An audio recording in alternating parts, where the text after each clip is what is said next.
Hello students, कैसे हो आप लोग? बहुत ही अच्छा। ठीक है, देखिए इस रिवीजन क्लास में हम एक स्ट्रॉन्ग कंसेप्चुअल बैकग्राउंड लेके कई सारे इंपॉर्टेंट एप्लीकेशन पे फोकस करेंगे और ये आपके जो अपकमिंग एग्जामिनेशन से जो एग्जामिनेशन आने वाले हैं, जैसे कि जे एग्जामिनेशन या NEET examination, even CET examination, उस सभी के लिए आपको काफ़ी हेल्पफुल होगा, आपको काफ़ी पॉलिशिंग करने में काफ़ी मदद करेगा। ठीक है ना?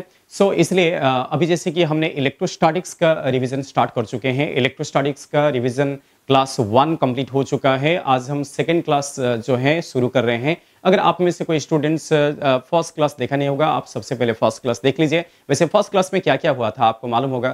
फर्स्ट क्लास में हम बेसिकली इलेक्ट्रिक फोर्स का जो है डिस्कशन किए थे, कूलम्ब्स लॉ का एप्लीकेशन पे डिस्कस किए थे और कुछ इलेक्ट्रिक फील्ड लाइंस का जो है उस पे भी हमने डिस्कशन किया था ना। सो इलेक्ट्रिक फोर्स और फील्ड लाइंस उसका डिस्कशन फर्स्ट क्लास में हो चुका है और हमने कुछ प्रॉब्लम्स और एप्लीकेशंस भी लिए थे। ठीक है, चलिए आज की क्लास में मैं सबसे पहले क्या करूंगा कि इलेक्ट्रोस्टैटिक्स का जो एक बैकग्राउंड है, जो इंफ्रास्ट्रक्चर है, जो फ्रेमवर्क है, वो आपके सामने रिप्रेजेंट करता हूँ। कई सारी छोटी छोटी चीजें हैं जो आपके हमेशा आपके ध्यान में रहना चाहिए, आपके ब्रेन के इंप्रेशन में रहना चाहिए। ठीक है, छोटी छोटी चीजें तो है बट आप इसको इग्नोर नहीं कर सकते। जैसे कि सबसे पहला देखिए आप, सपोज हम जब फील्ड को डिफाइन करते हैं, इलेक्ट्रिक फील्ड को डिफाइन करते हैं, सो इलेक्ट्रोस्टैटिक फील्ड को हम कैसे डिफाइन करते हैं? Force per unit charge. ठीक है ना? या आप यहां से फोर्स को भी एक्सप्रेस कर सकते हैं, चार्ज इनटू फील्ड। ये एक चीज आप ध्यान में रखिए। उसके बाद सिमिलरली जब हम पोटेंशियल को डिफाइन करते हैं, सो पोटेंशियल को हम ऐसे डिफाइन करते हैं, potential energy per unit charge. तो यहां से पोटेंशियल एनर्जी आप कैलकुलेट कर सकते हैं कि चार्ज इनटू पोटेंशियल। ठीक है ना? तो ये कुछ बेसिक चीजें हैं जो आपको भूलना नहीं चाहिए। ठीक है, इसके अलावा कुछ एक्सप्रेशन से जो आपको बार बार यूज करने पड़ते हैं और वो एक्सप्रेशन पॉइंट चार्ज के लिए वैलिड है ना। सो फॉर पॉइंट चार्जेस, है ना, फॉर पॉइंट चार्जेस कुछ बेसिक एक्सप्रेशन है जो हमेशा आपके ध्यान में रहना चाहिए। जैसे कि फोर्स को हम कैसे एक्सप्रेस करते हैं? 1/4πε0 Q1 Q2 बाई क्या? R²। ठीक है ना? सिमिलरली हम फील्ड को कैसे एक्सप्रेस करते हैं? फील्ड होता है 1/4πε0 Q बाई R²। Q क्या है? ये सोर्स चार्ज है ना, उसको हम ऐसे एक्सप्रेस करते हैं। So force, field and potential energy को हम ऐसे लिख सकते हैं 1/4πε0 Q1 Q2 बाई क्या? R। This is this is also called as interaction energy, है ना। इस पोटेंशियल एनर्जी को हम क्या बोलते हैं? You interaction. ओके, ये प्लस माइनस कोई भी सिंबल आ सकता है। पॉजिटिव सिंबल का मतलब क्या है? Repulsive interaction. नेगेटिव सिंबल का मतलब क्या है? Attractive interaction. And finally potential को हम ऐसे एक्सप्रेस कर सकते हैं 1/4πε0 Q बाय R। ये भी प्लस माइनस किस में भी आ सकता है। जैसे कि पॉजिटिव चार्ज का पोटेंशियल प्लस में आएगा, नेगेटिव चार्ज का पोटेंशियल माइनस में आएगा। तो ये सारे एक्सप्रेशन जो है हम बेसिकली पॉइंट चार्ज पर अप्लाई करते हैं। अगर पॉइंट चार्ज की जगह कोई एक्सटेंडेड चार्ज बॉडी आ गया तो आप क्या करोगे? एक्सटेंडेड चार्ज बॉडी के लिए आपको कुछ नहीं, बस आपको उस एक्सटेंडेड चार्ज बॉडी का एक छोटा सा पार्ट लेना है। छोटा सा पार्ट लेंगे, उस छोटे से पार्ट का चार्ज को हम पॉइंट चार्ज बोलेंगे, उसके बाद इंटीग्रेशन मेथड से हम इसको सॉल्व कर देंगे। ठीक है ना? आपने देखा होगा कि जैसे कि आपको रॉड का फील्ड निकालना है, आपको रिंग का फील्ड निकालना है, आपको डिस्क का फील्ड निकालना है, आपको स्फीयर का फील्ड निकालना है। उस केस में आप क्या करते हैं?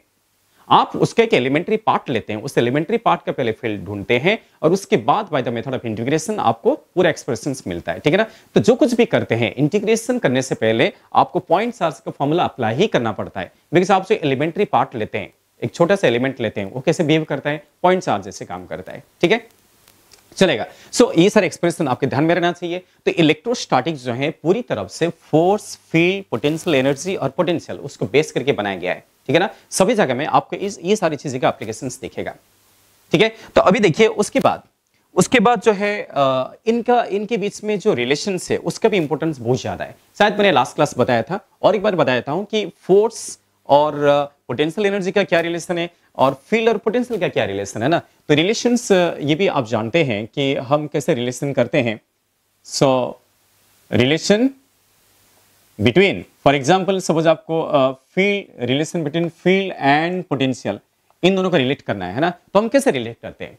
ये रिलेशन हम कार्टेशियन फॉर्म में और पोलर फॉर्म में एक्सप्रेस कर सकते हैं। जैसे कि कार्टेशियन फॉर्म में आप क्या लिखते हैं? E vector is equal to minus del operator into V. देखिए, तो ये है फील्ड और पोटेंशियल का रिलेशन। यहां पे जो ऑपरेटर आपको दिख रहा है, भी तो पोटेंशियल है, सो इसको बोलते हैं del operator. This is called as del operator और डेल ऑपरेटर जब पोटेंशियल पे ऑपरेट करता है वहां से आपको फील्ड का इन्फॉर्मेशन मिलता है, करेक्ट। तो यहाँ पे आप इसको ना कभी कभी हम इसको क्या बोलते हैं, negative of potential gradient, this is also called as potential gradient. इस ऑपरेटर को, ये ऑपरेटर जो पोटेंशियल पे ऑपरेट करता, हम इसको ग्रेडियंट बोलते हैं, करेक्ट। तो potential gradient, this is also called as negative of potential gradient, ठीक है ना। सो डेल ऑपरेटर को हम अलग अलग तरीके से एक्सप्रेस कर सकते हैं। डेल ऑपरेटर को कार्टेशियन फॉर्म में कैसे एक्सप्रेस करते हैं, i cap del by del x plus j cap del by del y. ये 2D में, अगर आपको 3D में एक्सप्रेस करना है so k cap into del by del z, आप ऐसे रिप्रेजेंट कर सकते हैं, करेक्ट। ये डेल ऑपरेटर का रिप्रेजेंटेशन है। सो कार्टेशियन फॉर्म में ऐसे एक्सप्रेस कर सकते हैं, और ये था कार्टेशियन कोऑर्डिनेट में। और इन पोलर फॉर्म है ना, ये कौन सा फॉर्म में था, कार्टेशियन सिस्टम। सो कार्टेशियन कोऑर्डिनेट सिस्टम में आप डेल ऑपरेटर को ऐसा एक्सप्रेस कर सकते हैं, ठीक है ना। बट अगर पोलर सिस्टम है, इन पोलर सिस्टम में डेल ऑपरेटर को कैसे एक्सप्रेस करते हैं, पोलर सिस्टम में डेल ऑपरेटर को हम ऐसे लिखेंगे कि del by del r into r cap, है ना। जैसे वहां पे आई कैप जे कैप है, इसमें क्या होता है r cap plus 1 by r into del by del theta into क्या थीटा कैप, ठीक है। आप सभी लोग जानते हैं कि ये मैं 2D पोलर सिस्टम में लिख रहा हूं, है ना। सो 3D पोलर सिस्टम आपके सिलेबस में नहीं है, ये आपके स्कोप के बाहर है, तो हम 2D में रिप्रेजेंट किए हैं, ठीक है। सो 2D पोलर कोऑर्डिनेट्स किसको बोलते हैं, पोलर कोऑर्डिनेट्स का मतलब है एक कोऑर्डिनेट को r और एक कोऑर्डिनेट को थीटा बोलते हैं, है ना। r थीटा ये दोनों क्या है, 2D पोलर कोऑर्डिनेट्स है, ठीक है। सो अगर आपको पोलर सिस्टम एक्सप्रेस करना है तो डेल ऑपरेटर की जगह आप इसको पुट करेंगे, ठीक है ना। So del by del r into r cap, r cap जो है वो रेडियल डायरेक्शन को रिप्रेजेंट करता है, और theta cap represents angular direction, ठीक है ना।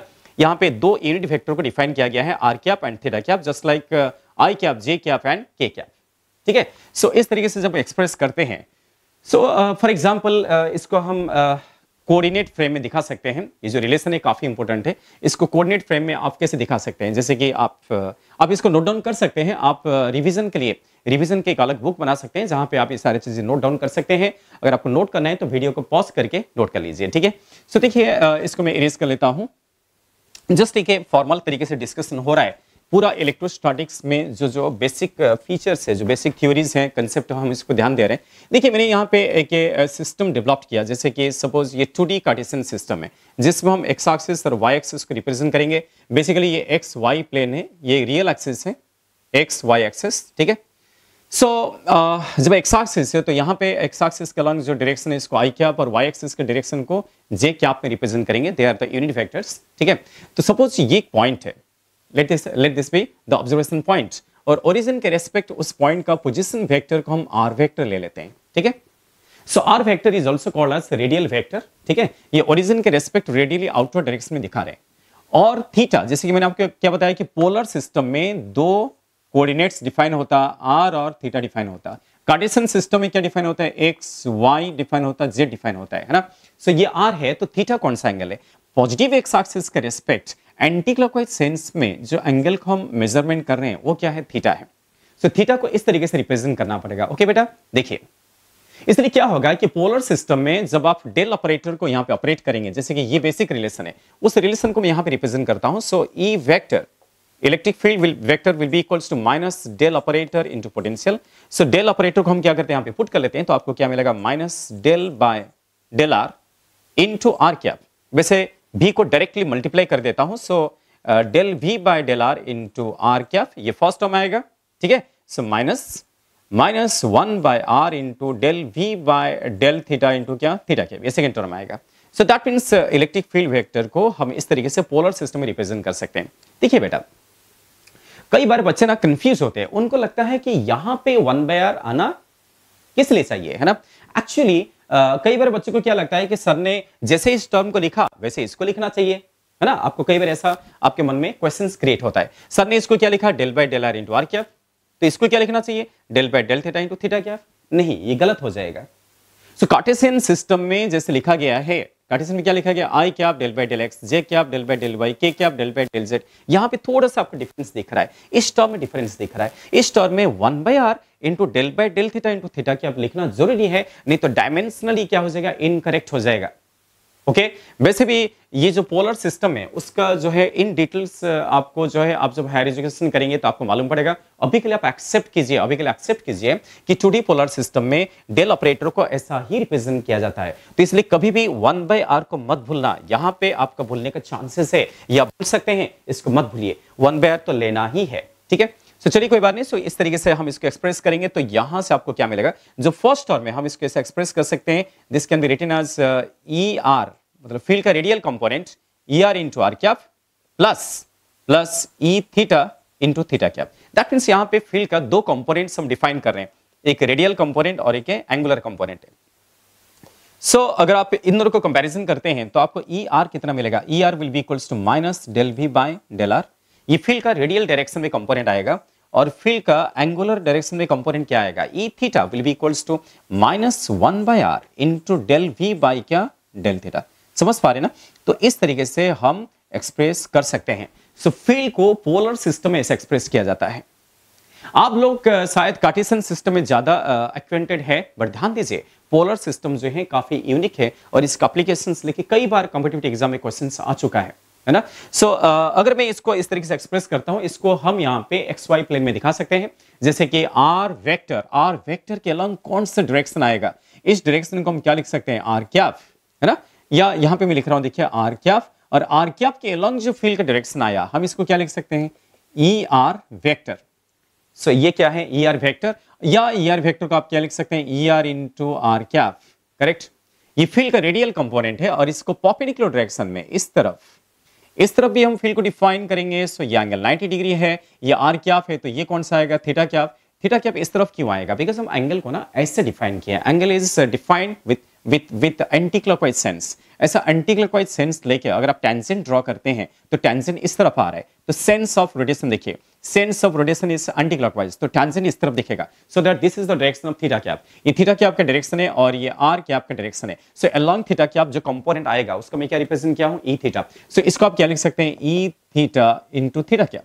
सो फील्ड का इस तरीके से दो कंपोनेंट आएगा और by the help of parallelogram rule तो रिजल्टेंट फील्ड का डायरेक्शन ये होगा। सो this will be the direction of resultant electric field. ये रिजल्टेंट इलेक्ट्रिक फील्ड का डायरेक्शन है, समझ पा रहे हो ना, yes. So this is how we can represent direction of field and its magnitude in polar system. ठीक है, कार्टेशियन सिस्टम तो आप जानते ही हैं, है ना। कार्टेशियन सिस्टम में क्या होगा, इस डेल ऑपरेटर के यहाँ पे एक्सप्रेस कीजिए तो कार्टेशियन सिस्टम में आ जाएगा, है ना, चलेगा। सो अब ये जो चीज हम दिखा रहे हैं इसका एप्लीकेशंस किस तरीके से होगा, ठीक है।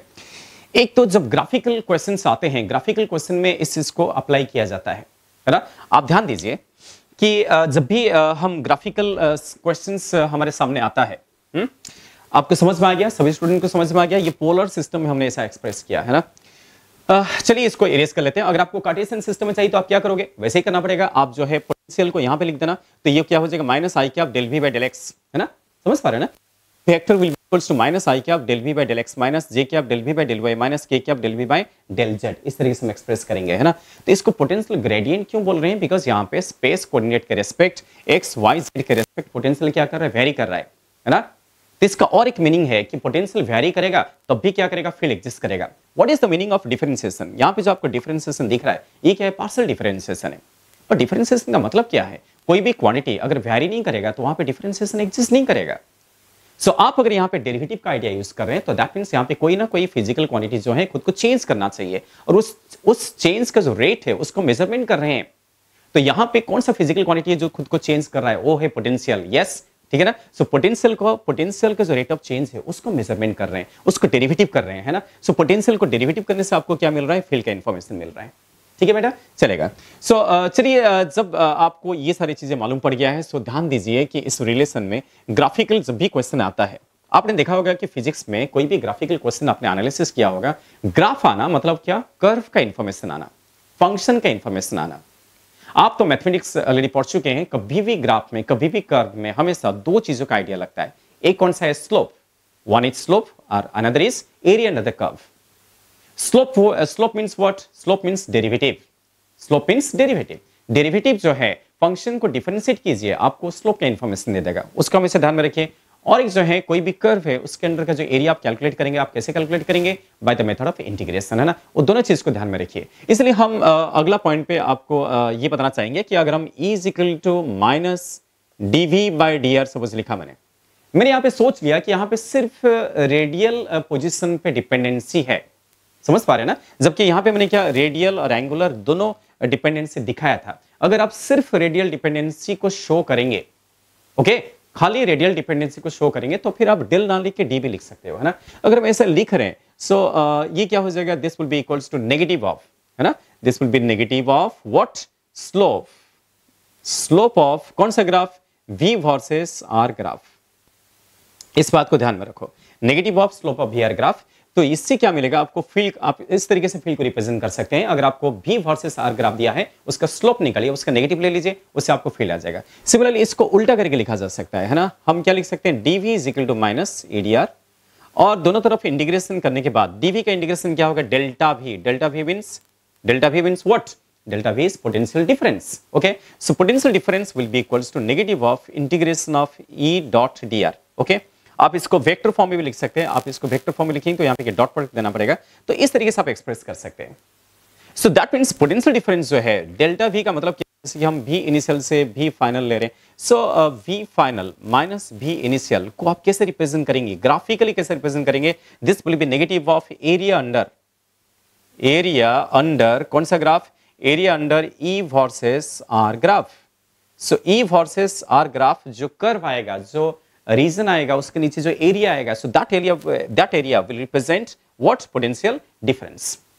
सो इसका मतलब क्या है कि पोटेंशियल को डिफरेंशिएशन करने से आपको फील्ड का आइडिया मिल रहा है, और फील्ड को इंटीग्रेशन करने से R के रेस्पेक्ट आपको पोटेंशियल डिफरेंस का आइडिया मिल रहा है ना? ये सारे चीजें कई सारे चैप्टर में आप जो है ग्राफिकल जो क्वेश्चन जब आएंगे तो आप एरिया अंडर कर्व और स्लोप, ये दोनों का इंफॉर्मेशन लेके हम क्या करते हैं? क्वेश्चन सॉल्व करते हैं। इसको हमेशा ध्यान में रखिए, ठीक है? चलेगा, कोई बात नहीं। तो अभी जो है अगर आपकी ये सारी चीजें मालूम हो गया है, तो कुछ छोटे मोटे एप्लीकेशंस लेना स्टार्ट कर देंगे। तो बेसिकली बात ऐसा है कि इलेक्ट्रोस्टैटिक में जब डिस्कशन चलता है, आप हमेशा सोचिए, सपोज आपको इलेक्ट्रोस्टैटिक्स जो है ये चैप्टर रिवाइज करना है, सबसे पहले ना आप इलेक्ट्रोस्टैटिक्स का जो कंटेंट है, उसका जो मैटर है, उसमें क्या क्या मटेरियल है, उसका फोकसिंग कीजिए, उसको ध्यान में लाइए। वैसे देखा जाए तो इलेक्ट्रोस्टैटिक्स में क्या है, आप ही देखिए ना, इलेक्ट्रोस्टैटिक्स में क्या है? थोड़ा फोर्स का आइडिया है, थोड़ा फील्ड का आइडिया है, थोड़ा फील्ड लाइंस का आइडिया है, थोड़ा पोटेंशियल का आइडिया है, और थोड़ा सा पोटेंशियल एनर्जी का आइडिया है ना? इतने तो है ना?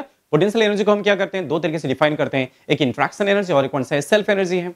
तो ये सारे जो है ये कंटेंट है किसका? इलेक्ट्रोस्टैटिक्स का। जो कुछ भी होता है इनको लेके होता है ना? यस। तो जैसे कि फॉर एग्जांपल सपोज आप डाइपोल को स्टडी किए हैं ना, डाइपोल को ऑलरेडी स्टडी कर चुके हैं। डाइपोल मोमेंट क्या है, डाइपोल का फील्ड क्या है, डाइपोल का फील्ड एक्सियल पोजीशन पे क्या है, डाइपोल का फील्ड इक्वेटोरियल पोजीशन में क्या है, ये सब चीजें आप कर चुके हैं, ठीक है ना?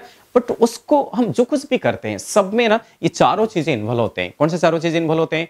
Force, field, potential and potential energy. ये चारों जो है ना सब कुछ है इस चैप्टर में। आपको उस पर फोकस करना चाहिए ज्यादा से ज्यादा, है? ठीक है, चलेगा। सो एक सिंपल एप्लीकेशन स्टार्ट कर लेते हैं। सपोज हम एक स्पेशल नोट के फॉर्म में इसको रिप्रेजेंट कर रहा हूं, ध्यान दीजिए।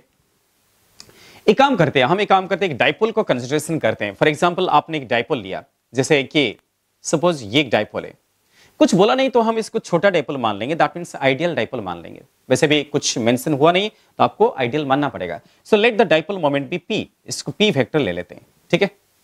और एक ऑब्जर्वेशन पॉइंट ले लिया गया है। सो ध्यान दीजिए, suppose this is the radial distance, कुछ रेडियल डिस्टेंस में हम यहाँ पे लेते हैं ऑब्जर्वेशन पॉइंट। ये जो डाइपोल है ये इस लाइन के लॉन्ग खुद को एडजस्ट की हुई है ना? तो डाइपोल मोमेंट p है, और ये इसके रेस्पेक्ट जो एंगल क्रिएट किया है, मतलब कौन सा एंगल? ये जो एंगल है ना, इसको हम क्या मान रहे हैं? थीटा मान रहे हैं, ठीक है? आप एक काम कीजिए, यहाँ पे कोऑर्डिनेट फ्रेम ले लीजिए और इसका ओरिजिन जो है यहाँ पे हम एक्सेप्ट कर लेते हैं, ठीक है? तो इसका सेंटर को, डाइपोल का सेंटर को ही ओरिजिन मान लेते हैं। p is the dipole moment, it is a vector quantity, और ये क्या है? ऑब्जर्वेशन पॉइंट है। एनालिसिस कैसे होता है, कैसे एनालिसिस होता है, वो चीज आपको देखना चाहिए। सपोज आपको इस डाइपोल का फील्ड कैलकुलेट करना है, आपको इसके इलेक्ट्रिक फील्ड कैलकुलेट करना है, तो आप बड़ी आसान तरीके से कैलकुलेशन कर सकते हैं। मैं आपको एक मेथड बताऊंगा, उस मेथड से अगर आपने सॉल्व किया ना, आप बड़े बड़े प्रॉब्लम्स जो हैं बहुत ही इजीली सॉल्व कर सकते हैं। शायद आपने डाइपोल का फील्ड फाइंड आउट किया होगा, डाइपोल का टॉर्क, पोटेंशियल एनर्जी सब कुछ कैलकुलेट किया होगा, बट थोड़ा सा इस मैकेनिज्म पे ध्यान दीजिए। ये मैकेनिज्म आपको सबसे ज्यादा हेल्पफुल होगा अगर आप कॉम्पिटिटिव एग्जाम को डील करते हैं तो, है ना। जैसे कि P जो है, P is the dipole moment, हम क्या करते हैं ऐसा सिचुएशन में हमेशा इसको ब्रेक कीजिए, इसको तोड़ दीजिए, इसको रिजॉल्व कीजिए। जैसे कि P को अगर हम रिजॉल्व करते हैं तो ये कंपोनेंट आएगा, ये कंपोनेंट में जो है इस कंपोनेंट को रेडियल डायरेक्शन में ले रहा हूं, सो अलोंग रेडियल डायरेक्शन जो कंपोनेंट आएगा उसको हम ये लिख सकते हैं क्या, P cos theta, this will B P cos theta. और रेडियल डायरेक्शन को परपेंडिकुलर डायरेक्शन, दैट मींस इस डायरेक्शन में, उसको परपेंडिकुलर डायरेक्शन में जो कंपोनेंट आएगा, so that will B P sin theta. Okay, so P cos theta and P sin theta, इस तरीके से हम इसको ब्रेक कर सकते हैं।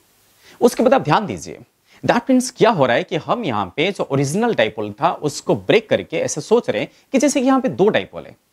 आप ये सोच लीजिए कि यहाँ पे एक डाइपोल नहीं है, यहाँ पे क्या है, दो डाइपोल है। एक डाइपोल का मोमेंट क्या है, P cos थीटा, और एक डाइपोल का मोमेंट क्या है, P sin थीटा। अब आप देखिए दोनों डाइपोल के रिस्पेक्ट ऑब्जर्वेशन पॉइंट को अगर आप स्टडी करते हैं तो ऑब्जर्वेशन पॉइंट का पोजीशन कैसा है, किस डाइपोल के लिए ऑब्जर्वेशन पॉइंट जो है एक्सियल पोजीशन पे है और किस डाइपोल के लिए ऑब्जर्वेशन पॉइंट इक्वेटोरियल पोजीशन पे है, उसका फोकस कीजिए। यस बेटा, देखिए आपको सारे फॉर्मूला याद होगा कि जैसे कि जो एक्सियल पोजीशन है, एक्सियल पोजीशन पे फील्ड को हम कैसे एक्सप्रेस करते हैं, आइडियल डाइपोल का याद करो, वो सारे बेसिक फॉर्मूला तो आपको ध्यान में रखना ही पड़ेगा, है ना। सो उसमें बच्चों को प्रॉब्लम नहीं आता। जैसे कि डाइपोल केस में axial position, okay, so axial position पे फील्ड का एक्सप्रेशन क्या था, this is equals to 1/4 pi epsilon naught, है ना, 1/4 pi epsilon naught into 2p by r q. पर ये एक्सप्रेशन सिर्फ आइडियल डाइपोल के लिए वैलिड है, ठीक है। सिमिलरली इक्वेटोरियल पोजीशन पे फील्ड का एक्सप्रेशन क्या था, E equatorial is equal to 1/4 pi epsilon naught into p by r Q. ये सब बेसिक एक्सप्रेशन है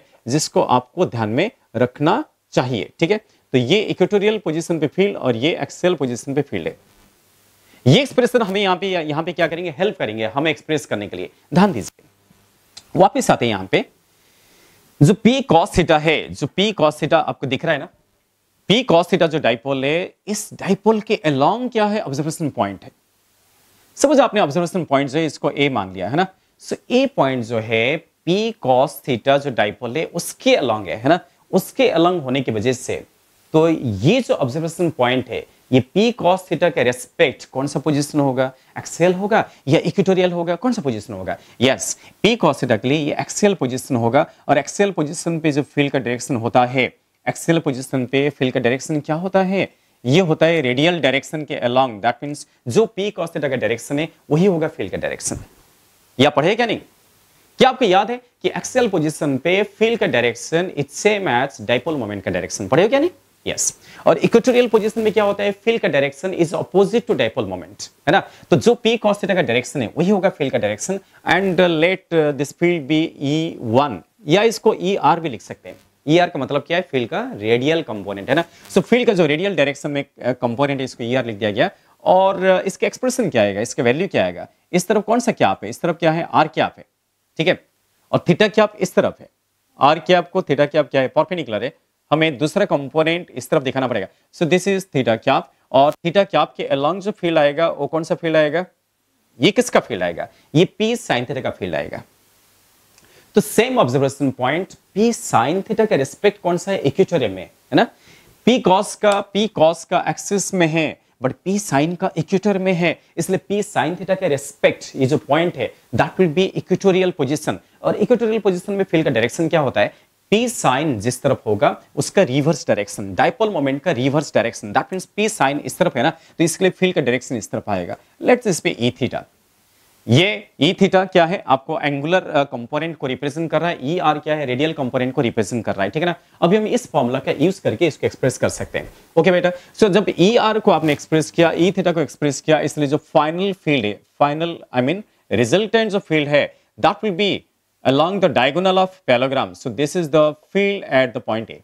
A point पे रिजल्टेंट फील्ड है, ठीक है ना। सो आप ये रिजल्टेंट फील्ड को वेक्टर फॉर्म एक्सप्रेस कर सकते हैं, सो दैट फाइनली हम रिजल्टेंट फील्ड को वेक्टर फॉर्म में कैसे एक्सप्रेस करें, क्या हम इसको ऐसे लिख सकते हैं, ER into r cap plus E theta into theta cap, आप इसे एक्सप्रेस कर सकते हैं, करेक्ट। सो अभी आप ER को कैसे एक्सप्रेस करोगे बताओ,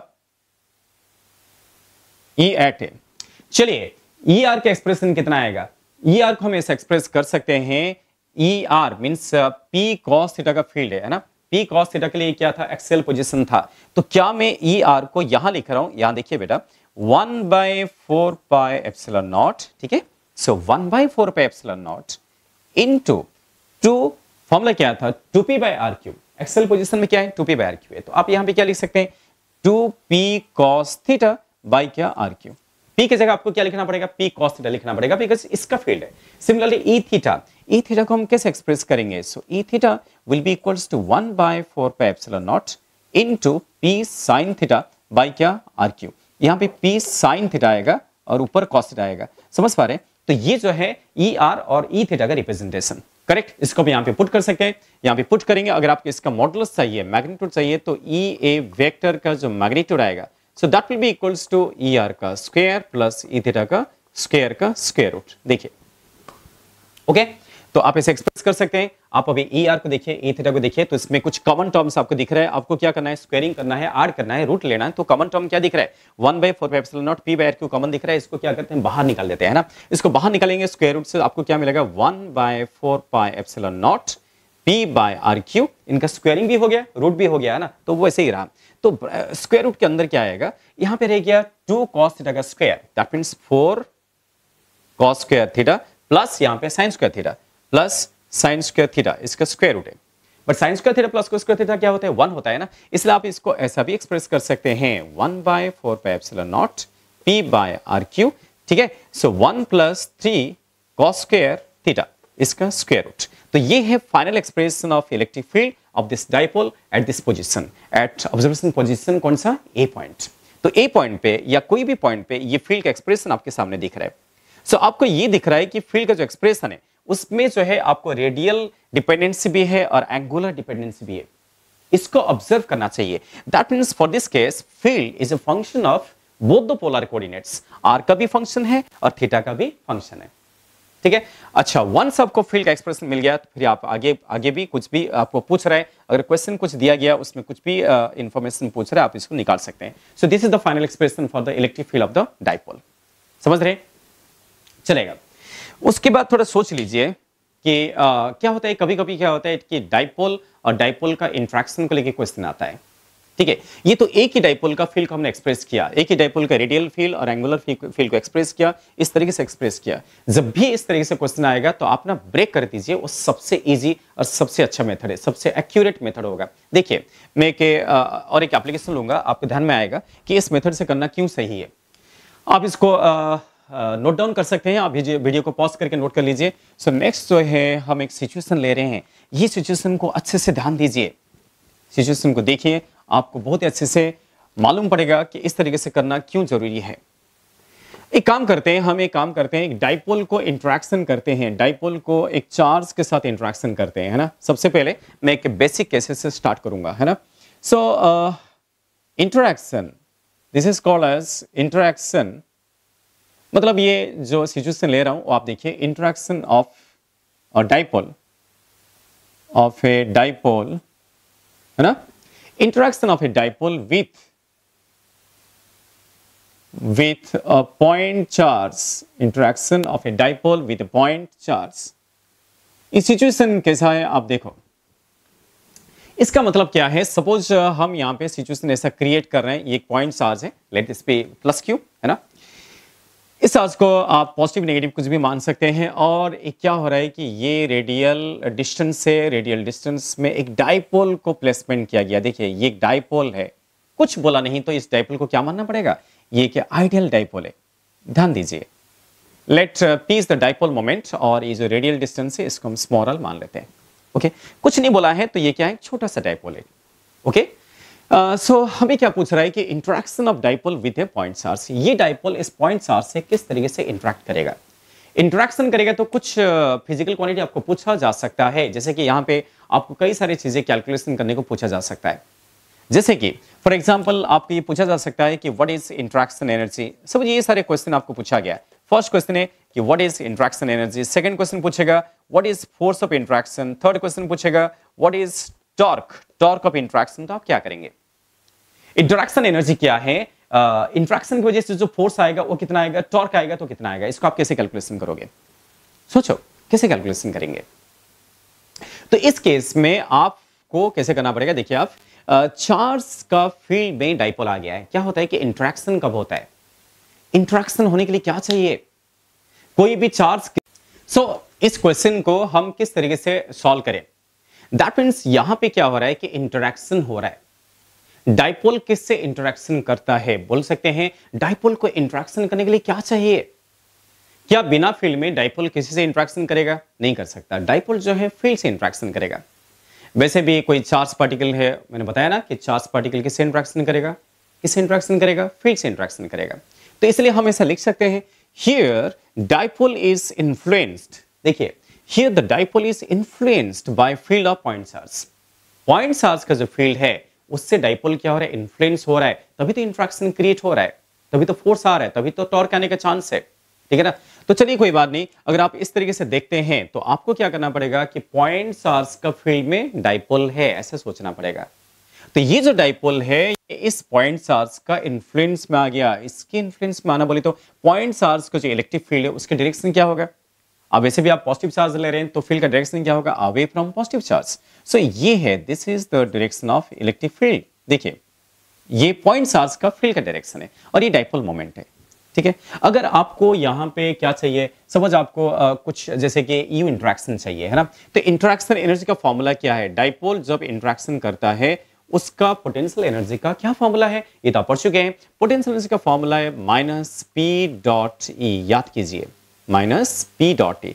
तो डाइपोल मोमेंट और इलेक्ट्रिक फील्ड का dot product, dipole moment dipole का और फील्ड किसका, उस पॉइंट चार्ज का, बिकॉज उसके फील्ड में डाइपोल क्या हो रहा है, इन्फ्लुएंस हो रहा है। तो आप डायरेक्ट यहाँ पे पुट कर सकते हैं, so minus p into E into cos, angle कितना है, 0 है, बिकॉज दोनों का डायरेक्शन क्या आ रहा है, सेम आ रहा है। So that U interaction will be equals to minus p into field, तो आप लिख सकते हैं field will be equals to 1/4 pi epsilon naught into q by r square.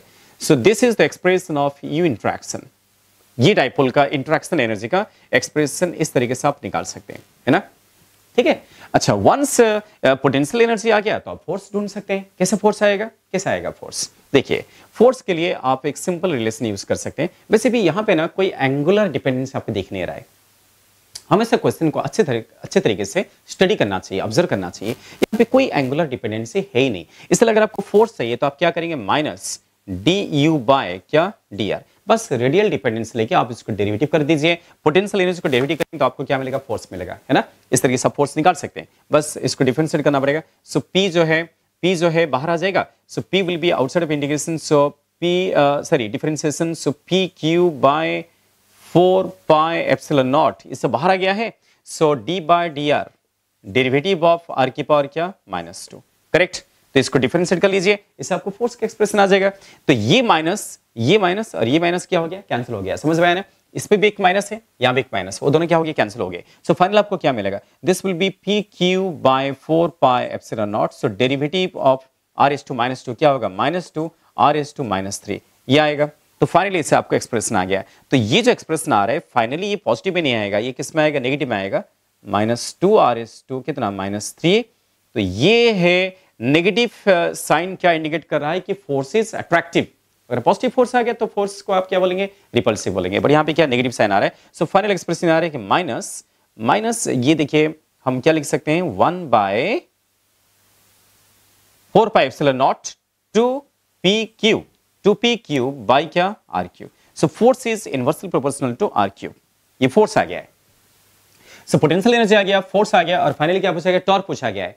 याद कीजिए डाइपोल पे जब इलेक्ट्रिक फील्ड इन्फ्लुएंस करता है, सो डाइपोल पे जो टॉर्क एक्ट होता है ना। सो थर्ड क्वेश्चन को हम वापस आते हैं। सो फर्स्ट क्वेश्चन का तो सोल्यूशन हो गया, सेकंड क्वेश्चन भी आपको मालूम पड़ गया। थर्ड क्वेश्चन क्या पूछा गया था, टॉर्क पूछा गया था, वो आप कैसे निकालेंगे, है ना। सो टॉर्क जो है, टॉर्क का एक्सप्रेशन क्या था, P vector cross product with क्या, ई वेक्टर, है ना। दोनों का डायरेक्शन आपको सेम दिख रहा है, इसलिए टॉर्क क्या आएगा, 0। टॉर्क नहीं आ गया इस केस में, बिकॉज दोनों का डायरेक्शन क्या आ गया, सेम आ गया। समझ पा रहे हैं। तो इस तरीके से डाइपोल जब कोई चार्ज से इंटरेक्ट करेगा तो आपको इस तरीके से आइडिया लगा सकते हैं। चलिए कोई बात नहीं, अगर आपको ये समझ में आ गया है तो फिर हम थोड़ा सा इस पे कॉम्प्लेक्सिटीज बढ़ा लेते हैं। अगला जो सिचुएशन है थोड़ा सा कॉम्प्लेक्स सिचुएशन है, जिसपे interaction of a dipole with another dipole ऐसे ले लेते हैं। Interaction of a dipole with another क्या, विथ अनदर डाइपोल, एक डाइपोल के इंटरेक्शन और एक डाइपोल के साथ, दो डाइपोल आपस में इंटरेक्शन करेंगे, उसको आप कैसे डील करेंगे, है ना, वो आप ध्यान दीजिए। तो हमें क्या लिखना पड़ेगा, here dipole, here one dipole, ऐसे लिखना पड़ेगा। इसको थोड़ा सा एरेज कर लेते हैं। तो अभी नेक्स्ट जो केसेस ले रहा हूं उसके लिए सिचुएशन कैसे बनेगा उसको डायग्रामेटिकली पहले हम रिप्रेजेंट कर लेते हैं, है ना। तो सिचुएशन कुछ ऐसा आएगा, देखिए जैसे कि फॉर एग्जांपल ये है एक डाइपोल, लाइक डाइपोल P1, ये डाइपोल P1 है और कुछ एंगुलर पोजीशन पे, सो एट सम एंगुलर पोजीशन, ये डिस्टेंस को रेडियल डिस्टेंस मान सकते हैं, इसको ओरिजिन मान सकते हैं, r रेडियल डिस्टेंस पे और एक डाइपोल है, ये देखो बेटा, ये और एक डाइपोल है। तो ये डाइपोल को P1 ले लिया गया है, इसको हम P1 मान सकते हैं, ये P1 है और ये कौन सा है, P2 डाइपोल है, करेक्ट। सो P1 और P2 आपस में क्या कर रहे हैं, इंटरेक्शन कर रहे हैं और इसको हमें डिस्कशन करना है, ठीक है। आप यहाँ पे एंगुलर पोजीशन डिफाइन कर सकते हैं। सो ये R है और ये जो एंगल है ये कौन सा है, थीटा है, जैसे हमने प्रीवियस केस में लिया था। So R theta are the polar coordinates, okay, हम इसको ओरिजिन मान सकते हैं, ठीक है। सो ये दोनों डाइपोल जब आपस में इंटरेक्शन करेंगे, क्वेश्चन सेम पूछ सकता है आपको, क्या क्या पूछ सकता है, यू पूछ सकता है, पोटेंशियल एनर्जी पूछ सकता है, फोर्स पूछा जा सकता है, टॉर्क पूछा जा सकता है, ये सब कुछ क्वेश्चंस आपको पूछे जा सकते हैं। तो आप कैसे इसको एक्सप्रेशन निकालेंगे, ठीक है। तो मेथड कुछ सिमिलर है। आपको मैंने बताया था कि अगर आप इस प्रकार का सिचुएशन फेस कर रहे हैं तो आपको क्या मानना पड़ेगा, यहाँ पे दो डाइपोल आपस में इंटरेक्शन कर रहे हैं, तो आपको क्या सोचना पड़ेगा कि एक डाइपोल का फील्ड में दूसरा डाइपोल आएगा एंड वाइस वर्सा, है ना। जैसे कि P1 का फील्ड में P2 आ गया और P2 का फील्ड में P1 आ गया, ऐसा आप सोच सकते हैं, ठीक है ना। तो कुछ भी आपको सोचना पड़ेगा। सो हियर हमें ऐसा लिखना पड़ेगा, here we can consider, okay, here we can consider influence, consider the influence of electric field. We can consider the influence of electric field of dipole P1 dipole का electric field का influence, है ना। Here we can consider the influence of electric field of dipole P1 on क्या, on dipole P2, so P1 dipole का जो field है वो P2 पे इंफ्लुएंस क्रिएट कर रहा है, तभी तो इंट्रैक्शन हो रहा है, तभी तो फोर्स आ रहा है, तभी तो टॉर्क आ रहा है ना, ऐसा है। तो इस तरीके से आप सोच सकते हैं, या तो एक दूसरे का फील्ड की वजह से वो एक दूसरे से क्या कर रहे हैं, इंट्रैक्शन कर रहे हैं। अगर आप ऐसे सोचते हैं तो आपको one by one step by step काम करना पड़ेगा। सबसे पहले क्या करना पड़ेगा, सबसे पहले आपको फील्ड के बारे में सोचना पड़ेगा, किसका फील्ड, P1 का फील्ड किसके पास, P2 के पास। तो P1 का फील्ड P2 के पास क्या होगा, चलिए देखते हैं। तो इसलिए आपको क्या करना पड़ेगा, आपको तो बहुत ही इजी मेथड बता दिया कि P1 को आप कंपोनेंट पे रिजॉल्व कीजिए, इसको ब्रेक कर दीजिए। P1 को ब्रेक करेंगे तो ये कौन सा आएगा, P1 cos थीटा, अभी बताया था।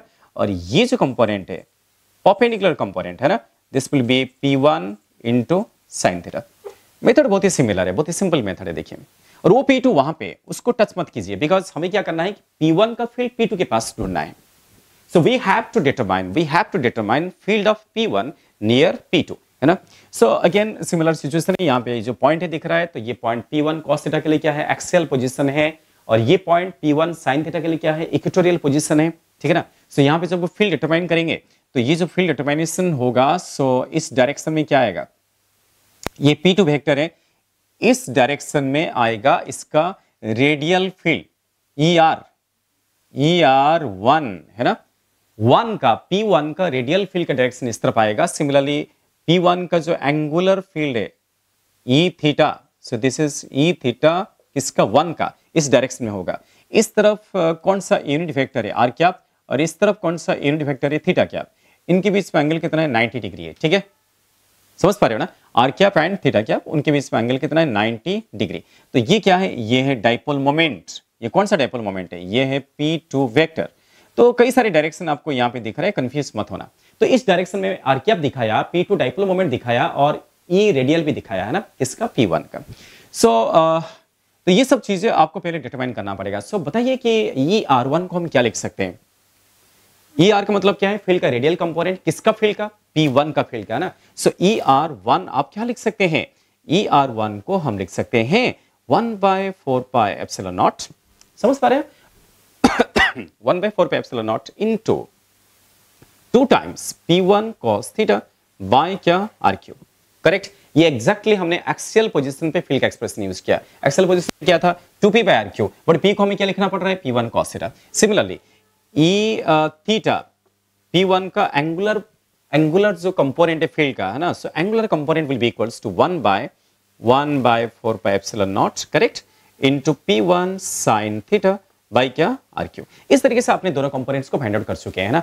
सो अगर दोनों कंपोनेंट्स आप फाइंड आउट कर चुके हैं तो आप फील्ड वेक्टर को एक्सप्रेस कर सकते हैं। So total field E1 vector will be equals to ER1 into r cap, ठीक है, ये रेडियल डायरेक्शन में, प्लस ई थीटा 1 का इंटू थीटा कैप, है ना, ये मैग्नीट्यूड और ये डायरेक्शन, ये मैग्नीट्यूड और ये डायरेक्शन, ये टोटल फील्ड का रिप्रेजेंटेशन है।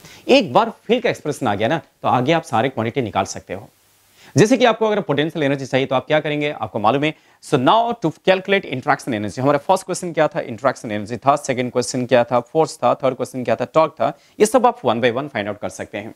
कैसे फाइंड आउट करेंगे बताइए। जैसे कि आपको अगर इंटरेक्शन चाहिए, इंटरेक्शन एनर्जी चाहिए, तो उसके लिए आपको क्या करना पड़ेगा, डायरेक्टली फॉर्मूला अप्लाई कर दीजिए, है ना। जब भी डाइपोल कोई भी एक्सटर्नल फील्ड में हम प्लेसमेंट करते हैं तो पोटेंशियल एनर्जी का फॉर्मूला क्या था, माइनस पी डॉट ई था, याद कीजिए। पर ये पी कौन सा है, ये पी कौन सा डाइपोल मोमेंट है, ये P2 है। ओके, P2 डाइपोल इंटरैक्ट कर रहा है किसके साथ, E1 के साथ, और E1 वेक्टर ऊपर लिखा गया है, देखिए। तो P2 वेक्टर मतलब क्या है, जो सेकंड डाइपोल है, सेकंड डाइपोल किसी से इंटरेक्शन कर रहा है, E1 से इंटरेक्शन कर रहा है। डाइपोल ये है और इंटरेक्शन इसके साथ कर रहा है। जो डाइपोल इंटरेक्शन कर रहा है उसका मोमेंट लिखिए, जिस फील्ड के साथ इंटरेक्शन कर रहा है उस फील्ड को लिखिए। इसलिए मैं यहां पे P2 डॉट E1 लिख रहा हूं, समझ पा रहे हो बेटा। यस, तो इस तरीके से आपको फाइंड आउट करना पड़ेगा। सो इससे आपको क्या मिलेगा, यू इंटरेक्शन मिलेगा, पोटेंशियल एनर्जी मिल जाएगा इससे। और आप क्या कर सकते हैं, यहां पे पुट करें, वैल्यूज पुट कर देते हैं। सो देखिए इसके बाद क्या होगा, माइनस P2 वेक्टर को क्या मैं P2 इंटू आर कैप लिख सकता हूं। यस, बिकॉज P2 का डायरेक्शन किस तरफ है, आर कैप क्या लंग है। इसको डॉट प्रोडक्ट करना है, इसको डॉट प्रोडक्ट करना है E1 के साथ। E1 कितना है, इसको पुट करना पड़ेगा, ये आएगा ER1 का into r cap plus E theta 1 का, बोले तो फर्स्ट डाइपोल का, इंटू थीटा कैप। देखिए ये जो डॉट प्रोडक्ट होगा ना, इस डॉट प्रोडक्ट में कौन सा टर्म जीरो होगा, कौन सा टर्म जीरो होगा, देखिए ऐसे होगा। सो ये P2 vector co dot product किया गया E1 के साथ, है ना, तो इनमें से कौन सा टर्म जीरो होगा, r cap dot r cap क्या होगा 1, but r cap dot theta cap क्या होगा 0, बिकॉज आर कैप और थीटा कैप का एंगल कितना है 90 डिग्री है। So r cap dot r cap कितना आएगा 1, but r cap dot theta cap क्या आएगा 0। तो इसकी वजह से क्या होगा, उसमें सेकेंड टर्म एग्जिस्ट नहीं करेगा, है ना। तो अब हम आगे बढ़ेंगे तो हमें क्या लिखना पड़ेगा, तो उसको मैं यहां पे लिख लेता हूं, थोड़ा ध्यान दीजिए अच्छे से। सो देयरफॉर फर्स्ट क्वेश्चन हमें क्या चाहिए, यू इंटरेक्शन चाहिए, तो this will be equals to, देखिए इसके डॉट प्रोडक्ट हो रहा है ना, तो क्या मिलेगा, माइनस P2 इंटू ई रेडियल का 1 ER1। सेकेंड टर्म तो जुड़ा गया, r cap dot theta cap क्या आ गया, जुड़ा गया, तो ये आपके एक्सप्रेशन आ रहा है, तो इसको यहाँ पे वैल्यूज पुट कर दिया जा सकता है, माइनस P2 इंटू ER1 का एक्सप्रेशन सामने है, so which is 1 by 4 pi epsilon naught, correct, 2 times P1 cos theta by क्या आर क्यू। सो ये है पोटेंशियल एनर्जी का expression. So this is the expression of potential energy of two dipoles, है ना। So you interaction आपके सामने है, आप इसको फाइनली से एक्सप्रेस कर सकते हैं, चलेगा। वंस आपका यू इंटरेक्शन आ गया तो आप आगे बढ़ सकते हैं, आप फोर्स टॉर्क सब कुछ निकाल सकते हैं। आपको फोर्स निकालने तो आप क्या करेंगे, वो रिलेशन यूज करना पड़ेगा। बट बेटा ध्यान दीजिए, यहां पे क्या हुआ है, यहां पे interaction energy that means potential energy दोनों का फंक्शन है, दिख रहा है ना, आपको आर का फंक्शन दिख रहा है, आपको थीटा का फंक्शन दिख रहा है, तो आपको दोनों कंपोनेंट्स फाइंड आउट करना पड़ेगा। आप कैसे निकालेंगे, अभी तो बताया था मैं आपको, फोर्स और पोटेंशियल एनर्जी का रिलेशन याद कीजिए, उस रिलेशन से आप इसको फाइंड आउट कर सकते हैं। फोर्स फाइंड आउट हो गया, टॉर्क भी फाइंड आउट कर सकते हैं। टॉर्क का द फॉर्मूला आपको ऑलरेडी मालूम है, P क्रॉस ही मालूम है, उस क्रॉस प्रोडक्ट से आपको टॉर्क आ जाएगा। ये सारी चीजें अगर आप लिखना चाहते हैं तो वीडियो को पॉज करके लिख लीजिए, मैं यहाँ पे इरेज करके आगे का वर्क कर रहा हूँ, है ना। So now to calculate force हमें क्या करना पड़ेगा, फोर्स कैलकुलेशन के लिए हम क्या कर सकते हैं, इंटरेक्शन एनर्जी तो हमारे सामने है, so that therefore force vector can be written as minus del operator. आज तभी तो मैं आपको बताया, जैसे फील्ड और पोटेंशियल का रिलेशन है वैसा ही फोर्स और पोटेंशियल एनर्जी का रिलेशन है। This is the relation between force and potential energy, exactly same relation है। आप इसको पोलर फॉर्म में लिखना चाहते हैं, सो पोलर फॉर्म में डेल ऑपरेटर, आज क्या बताया मैं आपको, डेल ऑपरेटर आएगा del by del by del r into r cap plus 1/r into del by del theta into theta cap. तो ये है del operator in polar coordinate. तो ये डेल ऑपरेटर जब यू पे ऑपरेट करेगा तो उसे क्या मिलता है, फोर्स मिलता है ना। यस, तो so this will be equals to minus del del U by del r into r cap minus 1/r del U by del theta into क्या, थीटा कैप। सो देखिए इससे आपको फोर्स का एक्सप्रेशन आ जाएगा। आप ऑलरेडी डिराइव कर चुके हैं। आप u as a function of r और u as a function of theta आपके सामने है। आप इसको बस डिफरेंशिएट करना है, यहाँ पे वैल्यूज पुट कर देना है। कर लोगे ना आप? यस, डेफिनेटली आप कर सकते हैं। बस आपको डिफरेंशिएशन करना है। सो एक बार r के रिस्पेक्ट डिफरेंशिएशन करना है। ये कौन सा डिफरेंशिएशन है? ये पार्शियल डिफरेंशिएशन है। पार्शियल डिफरेंशिएशन का मतलब क्या है कि जब आप r के रिस्पेक्ट करेंगे तो आपको थीटा कांस्टेंट मानना पड़ेगा, और जब थीटा का रिस्पेक्ट लेंगे तो आपको r कांस्टेंट मानना पड़ेगा। ये तो आप पहले से कर चुके हैं, मैथ में कई सारे पार्शियल डिफरेंशिएशन किया, तो इस तरीके से आप निकाल सकते हैं। फाइन, चलेगा। सो नेक्स्ट ये सेकंड क्वेश्चन का एक्सप्लेनेशन ऐसे होगा। थर्ड क्वेश्चन क्या है? थर्ड क्वेश्चन है आपको टॉर्क निकालना है। सो टॉर्क के लिए फॉर्मूला आप सीख चुके हैं। फॉर्मूला क्या है? P cross E। कौन सा P? P2 क्रॉस E, कौन सा? E1। ओके, जिस डाइपोल पे इंटरेक्शन हो रहा है उसको, जिसकी वजह से इंटरेक्शन हो रहा है उसके क्रॉस करना पड़ेगा। सो देखिए P2 का डायरेक्शन है और E का डायरेक्शन क्या है? रिजल्टेंट फील्ड उस तरफ है, तो उसको क्रॉस प्रोडक्ट कर दीजिए तो आपको टॉर्क आ जाएगा, है ना। आप इसको आगे लिख सकते हैं। So this will be equals to P2 vector को आप क्या लिख सकते हो? P2 into r cap. अभी हमने लिखा था, इसको क्रॉस प्रोडक्ट करना है E1 vector. So E1 vector will be equals to ER, E radial 1 into r cap plus E angular 1 into theta cap. So इन दोनों को हमें क्या करना है? क्रॉस प्रोडक्ट करना है। इस क्रॉस प्रोडक्ट से आपको क्या मिलेगा? टॉर्क मिलेगा। करेक्ट? यस। सो वैसे भी r cap cross r cap क्या होगा? R cap cross r cap will be equals to 0, है ना। यहाँ पे तो डॉट प्रोडक्ट लिखा था, अगर आप लिखेंगे r cap cross r cap will be equals to 0, है ना। सो इसलिए फर्स्ट टर्म एग्जिस्ट नहीं करेगा तो सेकंड टर्म एग्जिस्ट करेगा। First term will be equals to 0, second term क्या आएगा? Second term will be equals to plus P2 into e theta का 1, ठीक है, इंटू क्या आएगा? R cap cross theta cap. सोचिए r cap cross theta cap का डायरेक्शन क्या आएगा? आप तो जानते हैं क्रॉस प्रोडक्ट के डायरेक्शन के लिए कौन सा रूल यूज करते हैं? राइट हैंड थंब रूल, है ना। सो आर कैप का डायरेक्शन देखो, थीटा कैप का डायरेक्शन देखो। ये आर कैप का डायरेक्शन है, ये थीटा कैप का डायरेक्शन है ना। सो ये आर कैप, ये थीटा कैप। सो हमें कौन सा रूल यूज करना है? Right hand thumb rule. तो r cross theta, r cap cross theta cap किस तरफ आएगा? आपकी तरफ आएगा। सो ये होगा टॉर्क का डायरेक्शन, जैसे कि आपके सामने दिख रहा है, ठीक है ना। यस, तो इस तरीके से हम डाइपोल का इंटरेक्शन स्टडी कर सकते हैं। इस पे आप स्पेशल केसेस बना सकते हैं। आपको थीटा कुछ भी हो सकता है। मैं इन जनरल आपको एक्सप्रेशन बता दिया। ये सारे क्या था? जनरलाइज्ड सिचुएशन था, है ना। इस पे आप थीटा को कुछ भी पुट कर सकते हैं। थीटा 90 पुट कर सकते हैं, थीटा 0 पुट कर सकते हैं, है ना। सो थीटा 0 हो सकता है, थीटा 90 हो सकता है, थीटा 30 हो सकता है, 45 हो सकता है, 60 हो सकता है। जो भी एंगल देगा आप उसको पुट कर लीजिए। आपको तो जनरल तरीका मालूम पड़ गया ना। यस, चलिए कोई बात नहीं। सो अगर आपके समझ में आ गया है सो अब हम आगे बढ़ते हैं। आगे मैं आपको और एक क्वेश्चन लेना चाहूंगा, इसको आप अच्छे से लिख लीजिए। एक रिवीजन बुक बना लीजिए। रिवीजन बुक बनाने से क्या होगा? तो आप जो है उस रिवीजन बुक में अभी क्या कीजिए, आप एक मेथड से इसको लिख सकते हैं। देखिए जैसे कि आप ये लेक्चर देख रहे हैं, आपके लेक्चर देखने के बाद आपका काम का चीज क्या है? आपको कौन सा चीज है जो आपको नया लग रहा है, आपको पता नहीं था, या आपके लिए बहुत ही काम का चीज है, उसको आप नोट डाउन कीजिए ना। एक पर्टिकुलर जगह में नोट कीजिए, उसको समराइज करके लिखिए, है ना। ऐसा शॉर्ट नोट बनाइए। ये सारे शॉर्ट नोट्स जो हैं एग्जाम के टाइम में आपको हेल्पफुल होते हैं, है ना। जो इंपॉर्टेंट चीजें उसको लिख लेना चाहिए। चलिए कोई बात नहीं। सो नेक्स्ट जो है आप प्रिपेयर्ड हो जाइए। मैं एक बहुत ही अच्छा क्वेश्चन देने वाला हूँ। क्या आप इस पे दिमाग लगा पाएंगे? इस क्वेश्चन को सॉल्व कैसे किया जाए? देखिए एक सिचुएशन ऐसे दिया है, ये भी डाइपोल इंटरेक्शन को लेकर क्वेश्चन है। सो यहाँ पे एक इक्विलैटरल ट्रायंगल, ऐसा एक फ्रेम दिया है। सो this is the equilateral triangle. सारे साइड्स का लेंथ सेम दिया है और कुछ डाइपोल्स अरेंज हुए हैं। जैसे कि ये एक डाइपोल है, ओके। सो ये डाइपोल को P1 ले लेते हैं और एक डाइपोल ऐसा दिया है P2 और एक डाइपोल जो है ऐसा दिया है P3, है ना। इस तरीके से दिए हैं, करेक्ट। सोचिए जैसे ये डाइपोल क्या है, इसका मोमेंट P1 है। सिमिलरली इसका मोमेंट क्या है? P2 है, ओके। सारे साइड का लेंथ A मान लेते हैं और इस डाइपोल को P3 ले लेते हैं। ये P3 डाइपोल है और कुछ बोला नहीं तो ये सब डाइपोल को हमें क्या मानना पड़ेगा? आइडियल मानना पड़ेगा, ओके। अब आपको दिख रहा है, देखिए इस तरीके से दिया गया है। P1 dipole, P2 dipole, P3 dipole. Question ये है कि ये जो तीनों डाइपोल आपस में इंटरेक्शन करेंगे ना, अभी कैसे हमने दो डाइपोल का इंटरेक्शन लिया था, यहां पे क्या होगा, तीनों dipoles will interact each other. So when this three dipoles will interact each other, then what will be the interaction energy. तो क्वेश्चन वही है कि determine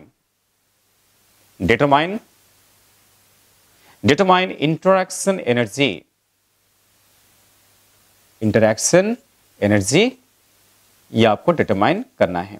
okay, for given system of dipole ऐसे लिख सकते हैं, फॉर गिवन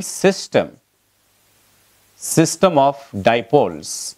ये जो सिस्टम ऑफ डाइपोल्स दिया है, तो ये सिस्टम का इंटरेक्शन एनर्जी क्या होगा ये आपको डिटरमाइन करना है. तो कैसे करेंगे आप, क्या आप कुछ आइडिया लगा सकते हो? क्या मैं इस क्वेश्चन को नेक्स्ट क्लास करूं, आप थोड़ा सा पहले कुछ आइडिया लगाओगे, क्या आप कर सकते हैं? यस, आप ट्राई कीजिए. बेटर होगा कि आप ट्राई कीजिए. आपको अगर आता है क्या नहीं आता देख लीजिए. तो इसका जो है इसको मैं आपके ऊपर छोड़ देता हूं. आप इसको ट्राई कीजिए. इसको सॉल्व करके मैंने जो आपका नंबर दिया था ना, उस पर मुझे व्हाट्सअप कर लीजिए. ओके, इसको सॉल्व करना है और आप व्हाट्सअप कीजिए. गलत हो सही हो जो भी हो आप ट्राई कीजिए. ट्राई करना जरूरी है. ठीक है, सो ये आपको मैं होमवर्क फॉर्म में दे दिया. चलिए इसको आपको होमवर्क फॉर्म में दे देते हैं. ये होमवर्क आपको सॉल्व करके, इस होमवर्क को कंप्लीट करके आप मुझे दिखा दीजिए. ओके, तो ये जो है डाइपोल इंटरेक्शन को लेके इक्वेशन बनाया गया है. समझ पा रहे हैं? चलेगा. क्या होता है कि जब हम इलेक्ट्रोस्टैटिक्स की बात करते हैं तो इसमें फोर्स, फील्ड, पोटेंशियल एनर्जी, उनके बीच रिलेशन, ये सब कुछ आ जाता है ना. डाइपोल्स आता है. डाइपोल्स में क्या होता है, डाइपोल का फोर्स, डाइपोल का टॉर्क, डाइपोल का पोटेंशियल एनर्जी किसके साथ, बाहर के फील्ड से जब इंटरेक्शन करता है ना, ये सारी चीजें बहुत इंपॉर्टेंट है. ठीक है, सो इलेक्ट्रोस्टैटिक्स कंप्लीट करते करते हम कहां पहुंच जाते हैं, धीरे धीरे इलेक्ट्रोस्टैटिक्स कंप्लीट करते करते हम पहुंच जाते हैं कहां पे, गॉस लॉ पे. गॉस लॉ तो बहुत ही इंपॉर्टेंट है. ठीक है ना.